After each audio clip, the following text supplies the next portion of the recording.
미국에서 지금 믿을 수 없는 일이 벌어지고 있습니다. 서양 역사의 기준이 완전히 무너지는 충격적인 순간. 예언처럼 부활한 해전의 전설. 이제는 숨길 수 없는 존재가 되었습니다.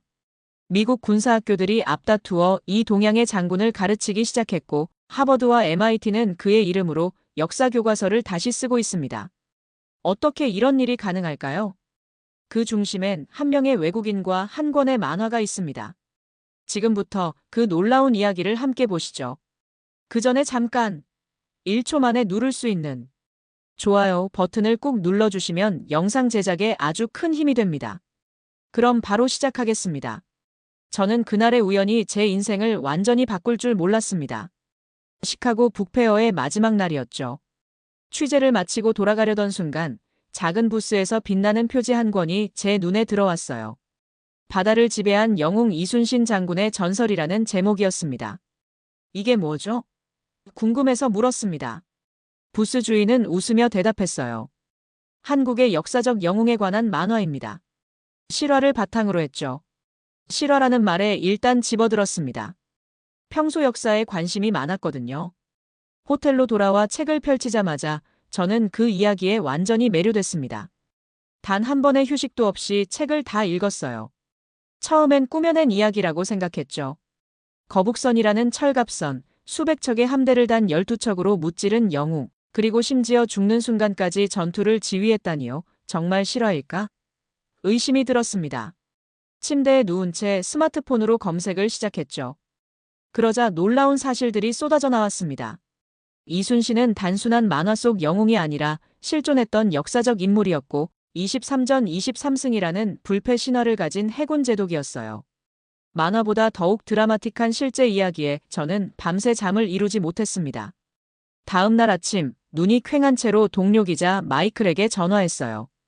이 사람 알아? 이순신이라고. 누구? 한국의 해군 영웅. 내가 지금 막 알게 됐는데 정말 놀라운 인물이야. 마이클은 제 열정에 웃음을 지었죠. 에밀리, 또 새로운 취재 아이템을 찾은 거야? 이거는 달라. 역사책에 당연히 있어야 할 인물인데 우리는 들어본 적도 없어. 넬슨이나 콜럼버스는 알면서 왜 이순신은 모르지? 그날부터 저는 틈만 나면 이순신에 관한 자료를 찾아보기 시작했습니다. 영어로 된 자료는 놀랍도록 적었어요. 몇몇 학술 논문과 짧은 위키피디아 글이 전부였죠. 반면 한국어 자료는 넘쳐났습니다. 번역기를 돌려가며 하나하나 읽었어요.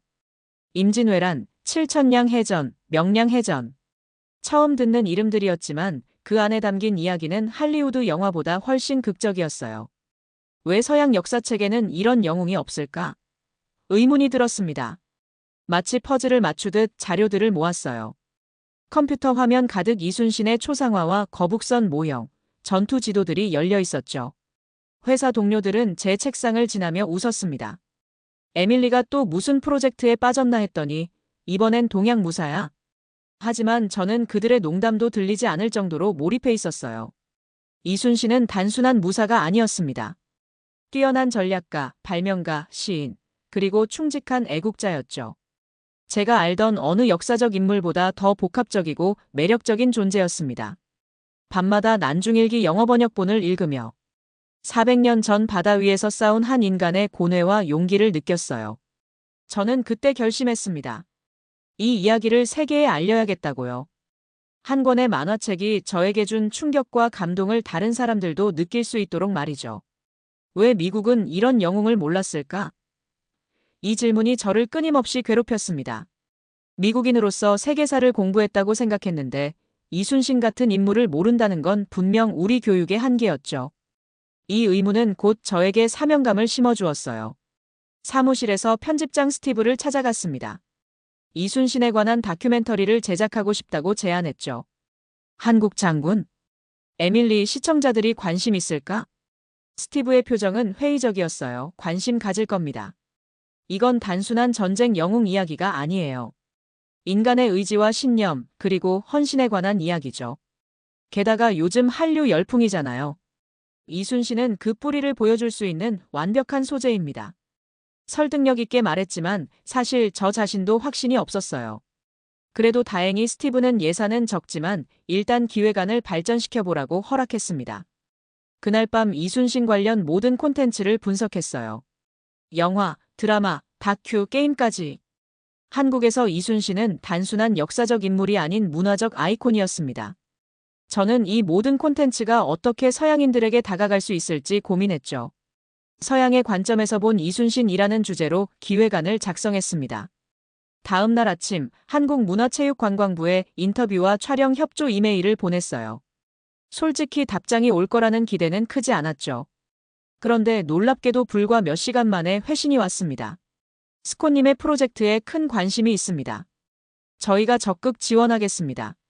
이메일을 읽는 순간 가슴이 뛰었어요. 이제 정말 시작되는구나 싶었죠. 짐을 꾸리며 들뜬 마음을 감출 수 없었습니다. 저널리스트로서 많은 나라를 다녀봤지만 이번엔 특별했어요. 그저 취재가 아니라 일종의 순례처럼 느껴졌죠. 한 영웅의 발자취를 따라가는 여정이었습니다. 출발 전날 부모님께 전화를 했어요. 한국에 간다고? 무슨 일로 가는데? 어머니가 물으셨습니다. 400년 전 한국의 해군 영웅에 관한 다큐멘터리를 만들어요. 어머, 우리 딸이 갑자기 왜 한국 역사에 관심을 가진 거죠? 저도 잘 모르겠어요. 그냥 이 이야기가 전해져야 한다고 느꼈어요. 비행기 안에서 창밖을 바라보며 생각했습니다. 저는 지금 무엇을 하고 있는 걸까? 단지 한 권의 만화책 때문에 이렇게 먼 여행을 떠나다니. 하지만 이건 단순한 호기심 이상이었어요. 이순신의 이야기는 제 마음속 무언가를 건드렸습니다. 용기, 희생, 그리고 신념. 현대사회에서 우리가 잊고 사는 가치들이었죠. 서울행 비행기 안에서 한국어 기초를 공부했습니다. 안녕하세요. 감사합니다. 이순신 장군. 발음하기 어려웠지만 이상하게 친근하게 느껴졌어요. 이순신 장군. 몇 번이고 중얼거렸습니다. 그 이름을 부를 때마다 이상한 연결감이 느껴졌죠. 마치 오래된 친구를 부르는 것처럼요. 비행기가 인천에 가까워질수록 가슴이 뛰었습니다. 이제 곧 이순신의 나라에 발을 딛게 된다는 생각에 설렜어요. 그리고 동시에 두려웠죠. 외국인인 제가 그들의 영웅을 제대로 이해할 수 있을까? 이 이야기를 세계에 전할 자격이 있을까? 하지만 이런 의심은 곧 흥분으로 바뀌었습니다. 창밖으로 보이는 한국의 밤 풍경을 보며 다짐했어요. 최선을 다해 이순신의 진정한 모습을 보여주겠다. 인천공항에 발을 내딛는 순간 이상한 흥분이 밀려왔습니다. 공항 한쪽에 걸린 거대한 세종대왕 초상화가 저를 맞이했어요. 한국의 역사적 자부심을 느낄 수 있었죠. 첫날은 시차 적응으로 힘들었습니다. 그래도 이튿날 아침 일찍 일어나 경복궁으로 향했어요. 고궁의 웅장함에 압도되었습니다. 조선시대 건축물들 사이를 걸으며 이순신이 살았던 시대를 상상했죠. 이런 곳에서 그가 임금을 아련했겠구나. 가이드 지민 씨가 제 생각을 읽은 듯 말했어요. 이순신 장군은 사실 궁에 자주 오지 못했습니다. 주로 전쟁터에 있었거든요. 지민 씨는 제 프로젝트를 듣고 자원에서 가이드를 자처한 역사학 대학원생이었습니다. 지민 씨 덕분에 더 깊이 있는 이야기들을 들을 수 있었죠. 오후에는 용산 전쟁기념관으로 갔습니다. 이순신 전시관 앞에서 한참을 서 있었어요.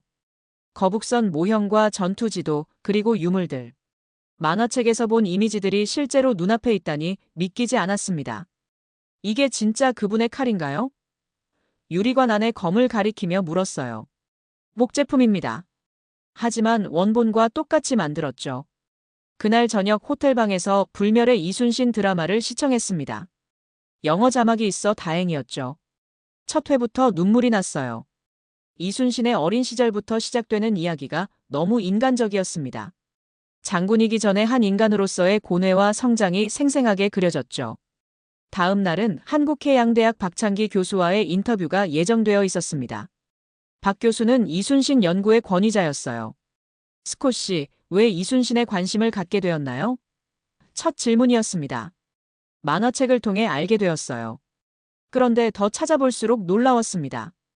왜 서양에서는 이런 위대한 인물을 모르는지 의문이었죠. 박 교수는 미소를 지었습니다. 흥미로운 접근이네요. 하지만 조심하셔야 합니다. 서양의 시각으로 우리 역사를 재단하면 많은 것을 놓치게 됩니다. 저는 무지한 질문을 던졌어요.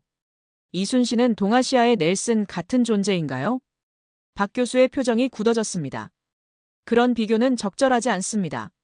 넬슨은 제국주의 확장의 영웅이었지만 이순신은 침략자로부터 나라를 지킨 분입니다. 역사적 맥락이 완전히 다르죠. 그 순간 제 무지를 깨달았습니다. 서양 중심적 시각으로 동양의 영웅을 재단하려 했던 거죠. 얼굴이 화끈거렸어요. 죄송합니다. 더 많이 배워야겠네요. 박 교수는 부드럽게 미소 지었습니다. 괜찮습니다. 그래서 우리가 만난 거 아닌가요? 함께 배워가죠. 그날 저녁 호텔방에 돌아와 노트북을 펼쳤습니다. 지금까지의 기록을 정리하며 생각했어요. 단순히 서양인이 발견한 동양의 영웅이라는 접근은 너무 얕다는 걸 깨달았죠. 이순신의 진정한 가치는 동서양의 구분을 넘어선 인간적 위대함에 있었습니다. 창밖의 서울 야경을 바라보며 다짐했어요. 더 깊은 내용으로 진정한 이순신을 찾아야 해. 밤늦게까지 자료를 검토하다 잠들었습니다. 꿈에서는 파도 소리와 함께 전투의 함성이 들렸어요. 400년 전의 바다가 저를 부르고 있었습니다. 첫 촬영 영상을 SNS에 공유했을 때 예상치 못한 반응이 쏟아졌습니다. 특히 한국 네티즌들의 비판이 날카로웠어요. 또 서구 중심적 시각으로 우리 역사를 재단하네. 백인 여성이 이순신을 이해할 수 있을까? 문화 훔치기의 새로운 형태 아닌가? 이런 댓글들을 보며 가슴이 무거워졌습니다. 정말 제가 이순신을 제대로 이해할 수 있을까? 서양인으로서 한국 역사의 깊이를 전달할 자격이 있을까? 의문이 들었죠. 제작팀과의 회의에서 솔직히 제 고민을 털어놓았습니다. 내가 왜 이순신인가? 한국 감독이 만드는 게 더 진정성 있지 않을까? 우리 팀의 한국인 조연출 윤서가 조용히 말했어요. 에밀리, 당신이 외국인이기 때문에 오히려 가치가 있어요. 외부자의 시선으로 우리가 당연하게 생각했던 것을 새롭게 볼 수 있잖아요. 그 말에 조금 위안을 얻었지만 여전히 마음이 무거웠습니다. 그날 저녁 대학생 제작 보조들과 치맥을 하며 솔직한 대화를 나눴어요. 솔직히 말해봐요. 내가 이 프로젝트를 하는 게 불편한가요? 잠시 침묵이 흐른 뒤 현우가 말했습니다. 처음엔 그랬어요. 왜 미국인이 우리 영웅을 다루나 싶었죠. 하지만 에밀리가 정말 진심으로 이순신을 이해하려 노력하는 모습을 보니 생각이 바뀌었어요. 지수가 이어 말했습니다. 사실 우리도 이순신을 완전히 이해한다고 말할 수 없어요. 교과서에서 배우고 동상을 봐왔지만 실제 인간 이순신에 대해선 생각해 본 적이 없거든요. 그 말에 깊은 통찰을 느꼈습니다. 이건 단순히 한국과 미국, 동양과 서양의 문제가 아니었어요. 역사적 인물을 진정으로 이해한다는 건 무엇인가에 관한 질문이었죠. 다음 날 촬영 방향을 전면 수정했습니다. 서양인이 본 이순신이 아니라 인간 이순신 찾기로 콘셉트를 바꿨어요. 저 자신을 영웅을 찾아가는 여정의 안내자로 위치시켰죠. 순천의 이순신 유적지를 찾았을 때였습니다. 현지 가이드가 말했어요. 여기서 이순신 장군은 마지막 편지를 쓰셨습니다. 필사즉생 필생즉사라는 유명한 말도 이때 남기셨죠. 무슨 뜻인가요? 물었습니다. 죽기를 각오하면 살고 살고자 하면 죽는다는 뜻입니다. 목숨을 초월한 경지죠. 그 순간 전율이 느껴졌어요. 이건 단순한 군사 전략이 아니라 인생의 철학이었습니다. 저는 그 자리에 오래 서 있었어요. 400년 전 한 인간이 죽음 앞에서 보여준 초인적 의지를 상상하며 호텔로 돌아와 그날의 기록을 정리했습니다. 키보드를 두드리다 문득 깨달았어요. 제가 찾는 건 한국의 영웅이 아니라 인간 이순신이었습니다. 국적과 시대를 초월한 보편적 가치를 지닌 인물. 그것이 바로 이순신의 진정한 위대함이었죠. SNS에 새로운 글을 올렸어요. 저는 이순신을 한국의 영웅으로만 보지 않습니다. 그는 인류의 영웅입니다. 국적과 시대를 초월한 가치를 보여준 인물이죠. 저는 서양인의 시각으로 그를 재단하지 않겠습니다. 다만 그의 이야기가 더 많은 사람에게 전해지길 바랄 뿐입니다. 예상과 달리 이번엔 긍정적인 반응이 많았습니다. 특히 한국 네티즌들의 응원이 따뜻했어요. 진정성이 느껴져요. 외국인의 시선으로 보는 이순신, 오히려 새롭네요. 우리도 미처 보지 못했던 이순신의 모습을 보여주세요. 그날 밤 창밖의 별을 보며 생각했습니다. 이 여정은 단순한 다큐멘터리 제작이 아니었어요. 저 자신과의 싸움, 그리고 진정한 이해를 향한 여정이었습니다. 그리고 이 싸움은 이제 시작일 뿐이었죠. 통영의 작은 기록 보관소에서 난중일기 필사본을 만났습니다. 유리 케이스 너머로 보이는 낯선 한자 글씨들. 400년 전 이순신의 손길이 닿았던 글이라 생각하니 가슴이 벅찼어요. 이게 정말 이순신이 직접 쓴 거예요? 학예사에게 물었습니다. 아니요, 원본은 서울국립박물관에 있고 이건 필사본입니다. 하지만 글자 하나하나 원본과 똑같이 베꼈죠. 필사본이라도 그 앞에서 한참을 서 있었어요. 번역가 김태준 선생님이 영어로 된 난중일기를 한 구절씩 읽어주셨습니다. 1592년 5월 1일, 외적이 부산에 침입했다는 소식을 들었다. 온몸에 피가 거꾸로 솟는 듯했다. 단순한 군사 기록이 아니었어요. 한 인간의 생생한 감정과 고뇌가 담겨 있었습니다. 페이지를 넘길 때마다 이순신의 목소리가 들리는 것 같았죠. 특히 한 구절에서 오래 머물렀습니다. 죽음을 두려워하지 않는 사람만이 진정한 리더가 될 수 있다. 그 순간 전율이 느껴졌어요. 이건 400년 전의 말이지만 오늘날에도 여전히 유효한 진리였습니다. 저는 그 구절을 계속 되뇌었어요. 다큐멘터리 촬영 중이었지만 이제는 카메라를 의식하지 않고 진심으로 질문했습니다. 김 선생님, 이순신은 어떤 사람이었을까요? 영웅이 아닌 한 인간으로서요. 김 선생님은 잠시 생각에 잠기셨다가 대답하셨어요. 완벽한 영웅이 아니었습니다. 두려움도 있었고, 분노도 있었고, 슬픔도 있었죠. 하지만 그 모든 감정을 이겨내는 의지가 있었습니다. 난중일기를 보면 그가 얼마나 외로웠는지, 얼마나 힘들었는지 느낄 수 있어요. 그 말에 깊은 울림을 느꼈습니다. 지금까지 저는 이순신을 영웅으로만 보려 했어요. 완벽하고 초인적인 존재로요.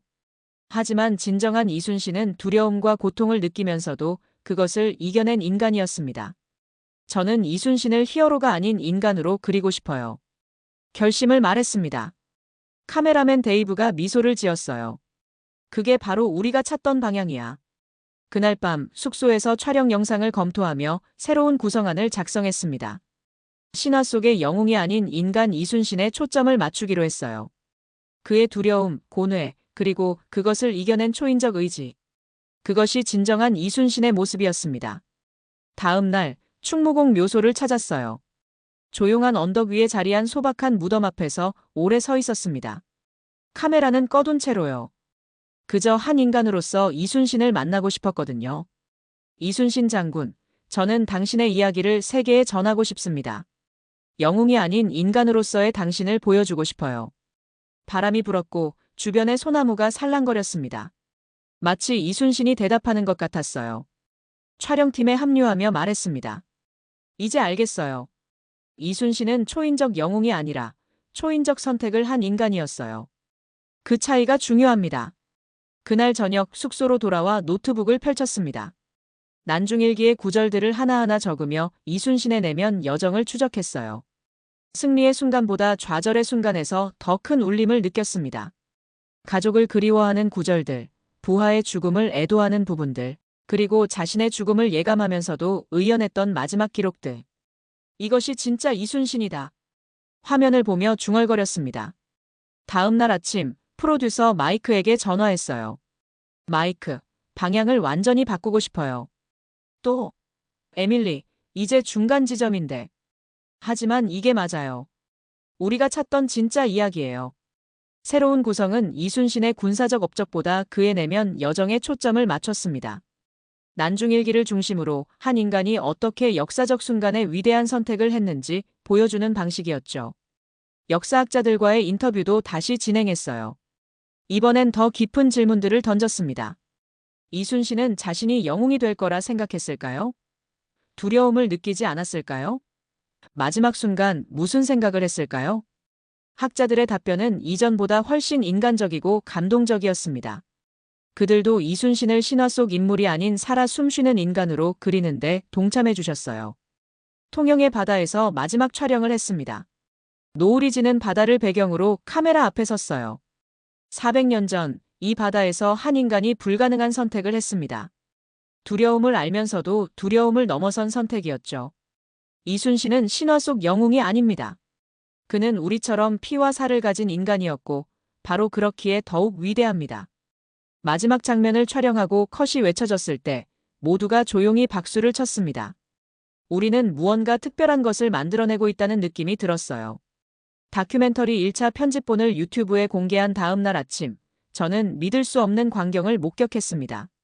조회수가 50만을 넘어가고 있었어요. 댓글 수는 셀 수도 없이 많았고 대부분 긍정적이었습니다. 한국인인 내가 몰랐던 이순신의 모습이다. 외국인이 만들었다고? 더 깊이 있는데? 영어 자막 덕분에 이순신을 전 세계에 소개할 수 있게 되었다. 이메일함은 인터뷰 요청으로 넘쳐났습니다. CNN, BBC, 그리고 놀랍게도 일본의 NHK까지. 다들 서양인이 발굴한 동양의 넬슨이라는 관점에서 접근했지만 저는 그런 단순한 비교를 거부했어요. CNN과의 인터뷰에서 말했습니다. 이순신은 동양의 넬슨이 아닙니다. 그는 이순신입니다. 넬슨이 서양의 이순신이라고 봐야 할지도 모르죠. 3일 만에 조회수는 100만을 돌파했습니다. 소셜미디어에서는 이순신 챌린지가 시작됐어요. 전 세계 사람들이 이순신의 명언을 자신의 언어로 번역해 공유하는 운동이었죠. 죽기를 각오하면 살고 살고자 하면 죽는다. 필사직생 필생직사, 죽을 각오가 되어 있다면 살 것이다. 살고자 하면 죽을 것이다. 이 말이 20개 이상의 언어로 번역되어 퍼져나갔습니다. 이순신의 철학이 국경을 넘어 전 세계인의 가슴에 울림을 주고 있었어요. 더 놀라운 일은 교육계에서 일어났습니다. 미국의 한 고등학교 역사교사가 이메일을 보내왔어요. 당신의 다큐멘터리 덕분에 세계사 수업에 이순신을 포함시켰습니다. 학생들의 반응이 놀랍습니다. 특히 난중일기의 구절들에 깊은 감명을 받았어요. 영국, 프랑스, 독일 등지에서도 비슷한 메시지가 왔습니다. 역사책에서 누락되었던 이순신이 이제 세계 역사 교육의 일부가 되어가고 있었죠. 한국문화체육관광부에서 공식 초청장이 왔습니다. 정부 차원에서 감사의 뜻을 전하고 싶다는 내용이었어요. 서울에 도착했을 때 공항에는 소규모 환영단이 기다리고 있었습니다. 에밀리 씨, 한국 역사를 세계에 알려주셔서 감사합니다. 문화부 관계자가 말했어요. 제가 감사드려야 합니다. 이순신이라는 위대한 인물을 알게 해주셔서요. 그날 저녁 경복궁에서 특별 상영회가 열렸습니다. 고궁의 고풍스러운 분위기 속에서 이순신의 이야기가 펼쳐졌어요. 사람들의 눈에서 빛나는 자부심을 볼 수 있었습니다. 상영이 끝난 후 백발의 노학자 한 분이 다가오셨어요. 처음엔 외국인이 우리 영웅을 다룬다고 해서 걱정했습니다. 하지만 당신은 이순신을 진정으로 이해했습니다. 인간 이순신을 보여주셨어요. 그 말씀에 눈물이 났습니다. 제가 바라던 바로 그 인정이었거든요. 호텔로 돌아와 창밖의 서울 야경을 바라보며 생각했어요. 한 권의 만화책으로 시작된 여정이 이렇게 많은 사람들에게 영향을 미치다니 믿기지 않았습니다. 다음 날 출판사에서 연락이 왔어요. 다큐멘터리를 바탕으로 이순신 전기를 쓰지 않겠냐는 제안이었습니다. 영어, 프랑스어, 독일어, 스페인어, 중국어, 일본어 등 다양한 언어로 동시 출간하자는 거였죠. 네, 꼭 하고 싶습니다. 망설임 없이 답했어요. 저는 노트북을 펼치고 머릿속에 떠오르는 첫 문장을 적었습니다. 이것은 한 영웅의 이야기가 아니다. 한 인간이 어떻게 역사를 바꾸었는지에 관한 이야기다. 이순신의 이야기는 이제 세계와 연결되고 있었습니다. 그리고 저는 그 연결의 다리가 된 것이 자랑스러웠어요. 모든 것이 순조롭게 진행되던 중 예상치 못한 난관이 찾아왔습니다. 일본 극우 언론이 제 다큐멘터리를 집중 공격하기 시작했어요. 역사 왜곡, 반일 감정 조장, 사실 확인 없는 선동 등의 비난이 쏟아졌습니다. 특히 임진왜란을 침략전쟁으로 묘사한 부분에 강한 반발이 있었어요. SNS에는 악의적인 댓글이 폭주했습니다. 제 개인 계정으로 위험 메시지까지 오기 시작했어요. 당황스럽고 두려웠습니다. 우리 다큐에서 역사적 사실만 다뤘을 뿐인데. 프로듀서 마이크에게 혼란스러운 마음을 털어놓았어요. 역사는 항상 현재의 정치와 얽혀 있어. 특히 국가 간 관계가 얽힌 역사는 더욱 그렇지. 마이크의 말에 고개를 끄덕였습니다. 한국 누리꾼들과 역사학자들이 제 편에 서서 강하게 대응해 주었어요. 트위터에서는 에밀리와 함께 해시태그가 트렌드가 되었고 학계에서도 성명을 발표했습니다. 스콧의 다큐멘터리는 철저한 자료 검증과 학술적 자문을 바탕으로 제작되었다. 이는 역사 왜곡이 아닌 역사 복원의 과정이다. 그 지지에 큰 위안을 얻었지만 심리적 부담은 여전했습니다. 호텔방에 며칠 동안 숨어 지내며 다음 행보를 고민했어요. 그러던 중 한국의 한 중학생으로부터 손편지를 받았습니다. 에밀리 누나, 저는 역사에 관심이 없었어요. 그런데 누나의 다큐를 보고 이순신 장군님에 대해 알게 되었어요. 덕분에 역사가 재미있어졌어요. 누나가 계속 진실을 말해주세요. 그 편지를 읽고 결심했습니다. 물러설 수 없다고요. 이건 단순한 논쟁이 아니라 진실을 전하는 언론인으로서의 소명이었습니다. 기자회견을 열었어요. 많은 취재진 앞에서 당당히 말했습니다.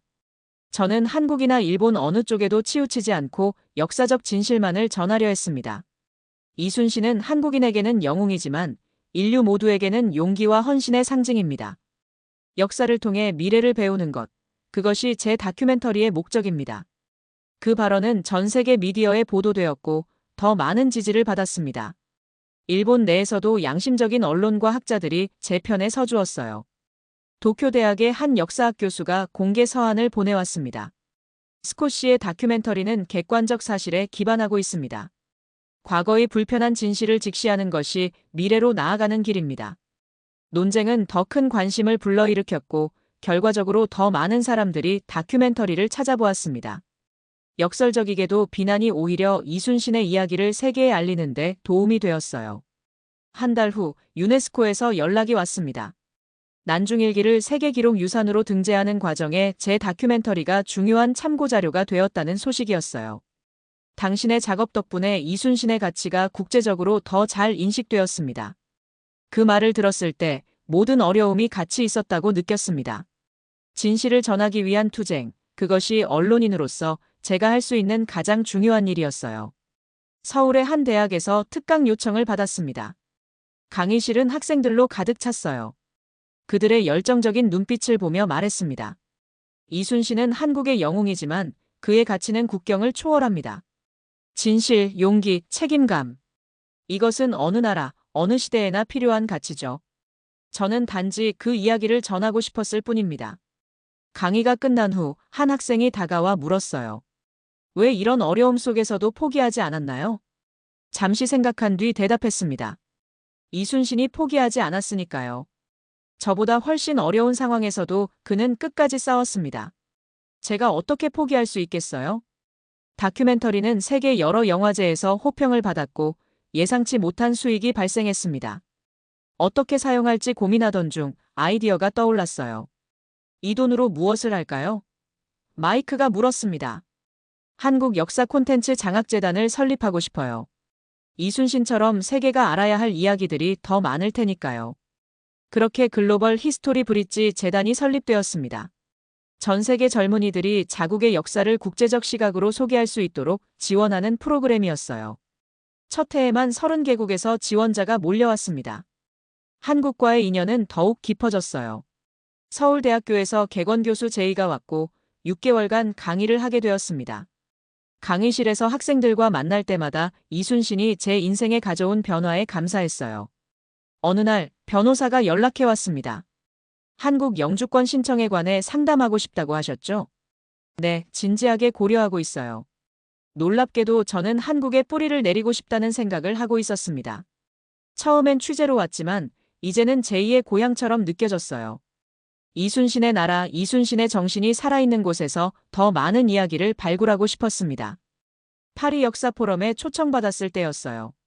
세계 각국의 역사학자들 앞에서 연설할 기회가 주어졌습니다. 이순신은 나에게 인간의 존엄을 가르쳐준 스승입니다. 400년 전의 인물이지만 그의 메시지는 오늘날에도 유효합니다. 진실을 위해 싸우는 것, 자신의 신념을 지키는 것, 그리고 개인의 야망보다 공동체를 위해 헌신하는 것. 이것이 이순신이 우리에게 남긴 유산입니다. 연설이 끝난 후 한 프랑스 교수가 다가와 악수를 청했어요. 당신의 이야기는 단순한 역사 소개가 아닙니다. 이것은 문화적 다리를 놓는 작업이죠. 동양과 서양, 과거와 현재를 연결하는. 그 말에 깊이 공감했습니다. 제가 하고 있는 일은 단순한 취재나 다큐멘터리 제작이 아니었어요. 서로 다른 세계를 연결하는 작업이었죠. 3년이 지난 지금 저는 서울과 뉴욕을 오가며 활동하고 있습니다.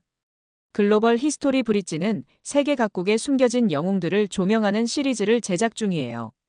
물론 그 시작은 이순신이었죠. 가끔 처음 그 만화책을 발견했던 시카고 북페어의 순간을 떠올립니다. 우연히 발견한 한 권의 책이 제 인생을 완전히 바꿔놓았다니 신기하기만 해요. 이순신 생가를 다시 찾았을 때였습니다. 조용히 앉아 주변을 둘러보며 생각했어요. 이순신 장군, 당신의 이야기가 제 인생을 바꿨습니다. 저는 이제 새로운 이야기들, 세상이 들어야 할 이야기들을 찾아 나서려 합니다. 당신이 그랬던 것처럼 진실을 위해 싸우겠습니다. 바람이 불었고 나뭇잎들이 살랑거렸습니다. 마치 이순신이 미소 짓는 것 같았어요. 한 권의 만화책, 한 명의 외국인, 그리고 하나의 진심.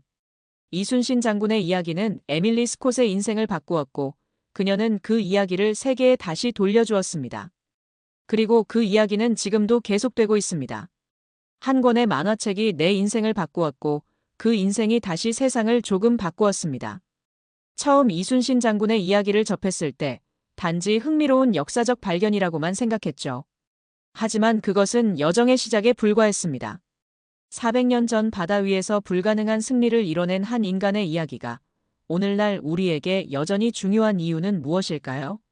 그것은 아마도 진정한 영웅이란 완벽한 사람이 아니라 자신의 두려움과 한계를 알면서도 그것을 넘어서기로 선택한 사람이기 때문일 겁니다. 이순신 장군은 저에게 단순한 취재 대상이 아닌 인생의 스승이 되었습니다. 그리고 그의 이야기를 전하는 과정에서 저 역시 조금 더 나은 사람이 되었다고 믿습니다. 여러분은 어떻게 느끼셨나요? 이순신 장군의 이야기, 그리고 에밀리의 여정이 여러분께 어떤 울림을 주었는지 궁금합니다. 아래 댓글로 여러분의 생각을 나눠주세요. 작은 한 줄의 마음이 더 큰 감동으로 이어질 수 있습니다. 혹시 주변에 이 이야기를 함께 나누고 싶은 분이 계신가요? 이 영상을 공유하고 함께 이야기를 나눠보세요. 역사는 우리가 기억할 때 진짜로 살아 숨쉽니다. 그리고 여러분의 1초가 이 콘텐츠를 만드는데 큰 힘이 됩니다. 구독, 좋아요, 그리고 알림 설정, 여러분의 따뜻한 응원으로 더 많은 감동을 전할 수 있습니다. 오늘도 진심을 담아 여러분께 전했습니다. 행복하고 뜻 깊은 하루 되시길 바랍니다. 감사합니다.